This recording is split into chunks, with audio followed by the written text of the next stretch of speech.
ఏంటంటే ఓన్లీ కేవలము డబ్బున మాత్రమే రాజకీయాలు చేయాలి. మీరు ఓన్లీ ఊడిగా మీతో బీసీ ఎస్సీ ఎస్టీ మైనారిటీ వాళ్ళందరూ కలిసి మీరు ఊడిగం చేయాలి.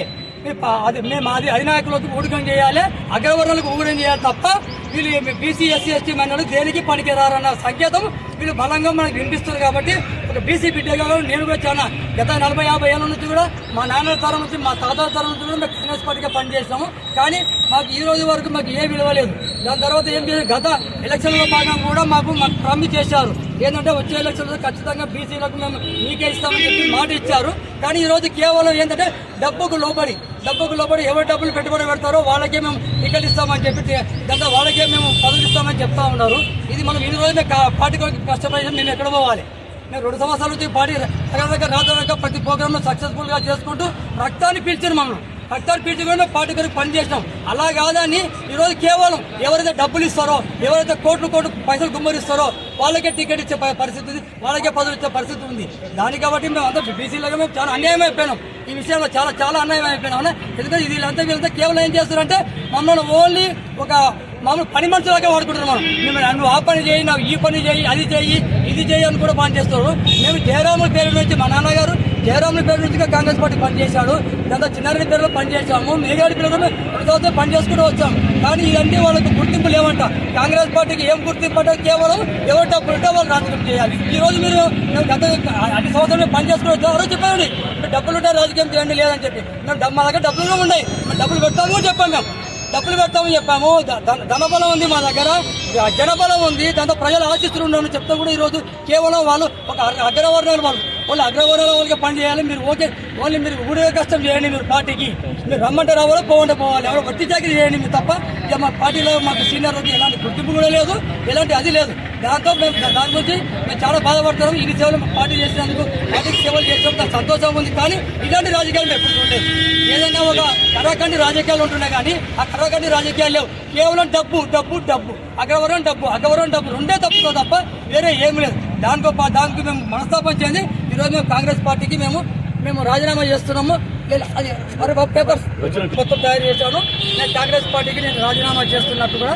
దాంతో భాగంగా మాకు 3వ పార్టీ అభ్యర్థి అయిన మాకు కాంగ్రెస్ పార్టీ కౌన్సిలర్ శ్రీమతి రజనీ గారు కూడా వస్తారు ఇప్పుడు ప్రస్తుతం ఇక్కడ. తర్వాత వాళ్ళు కూడా వాళ్ళ యొక్క కాంగ్రెస్ పార్టీ గెలుపొందినందుకు మేము రెండు మేము ఓట్లు వేయాలి. చైర్మన్కి వైస్ చైర్మన్ ఓట్లు వేయాలి లోపలికి పంపించడం జరిగింది. వాళ్ళు పార్టీ బీఫామ్ ఇచ్చినందుకు పార్టీ పరంగా మేము వాళ్ళకి వాళ్ళకి ఓటు వేయమని చెప్పాము. మేము పార్టీ ఎక్కడ మేము ల్యాండ్ తప్పలేదు. దాని తర్వాత మేము వచ్చేసి దాన్ని కూడా మేము 3వ వార్డు కౌన్సిలర్ కూడా మేము రాజీనామా చేస్తున్నాము. ఇది ఎందుకంటే ఒక పెద్ద మోసం.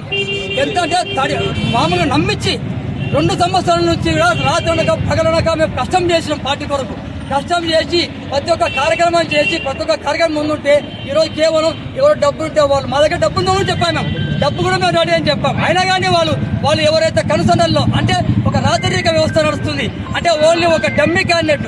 ఇప్పుడు ఏదైతే వాళ్ళు రమేష్ మాధవ్ గారిని పెట్టారో వాళ్ళకు రాజకీయంగా జీరో, ఏమి అవగాహన లేదు, ఏది లేదు. వాళ్ళకి మున్సిపాలిటీ ఏ అంటే తెలియదు, బి అంటే తెలియదు, సి అంటే తెలియదు. అలాంటిది వాళ్లకు చైర్మన్ ఇచ్చారంటే దాని అర్థం ఏంటంటే వాళ్ళను డమ్మి ఒక పావుగా వాడుకొని వాళ్ళ వెనుక కొంతమంది స్వార్థపరులు ఒక మున్సిపాలిటీలో మేము చలామణి చేసుకునే విధంగా వాళ్ళకి కంకణం చేసుకుని దాని ప్రకారంగా వాళ్ళు ముందరికి వెళ్తా ఉన్నారు.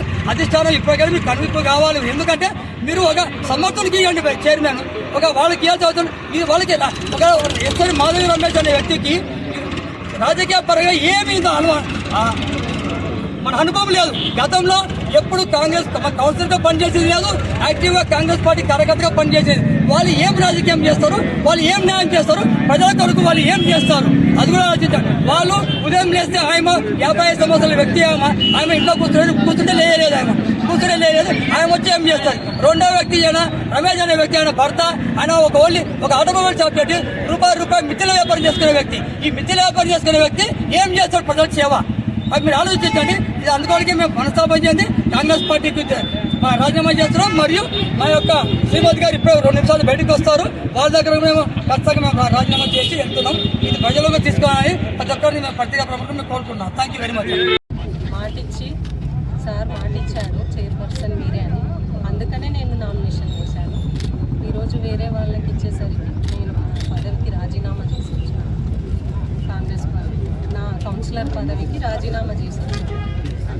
సార్ మాట ఇచ్చిన మీటింగ్